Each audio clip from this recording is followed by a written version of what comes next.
Yan nga, magandang pag-usapan, no? Ang laki ng regions nung Caraga. That's like in the northern and middle part of Mindanao with the Agusan provinces and all of that. Sir, why do you think this happened?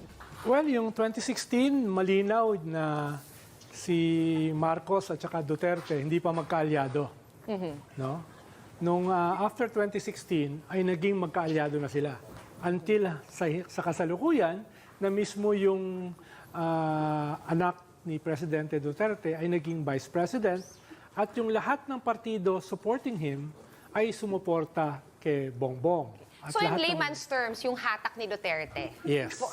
nakita natin sa numero ni Bongbong ngayon. Yes. Halimbawa, sabi ko nga kanina, bago yung filing for candidacy, 20% si BBM. Halos pantay sila ni Isko Moreno.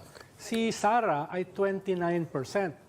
Nung umatras si Sara at nag-file siya for mayor, next survey, naging 47% si BBM. Ibig sabihin, kitang-kita mo, lumipat kay BBM yung malaking bahagi ng 29% ni Sara. At nung Nobyembre, nung substitution, naging Vice President ni BBM si Sara.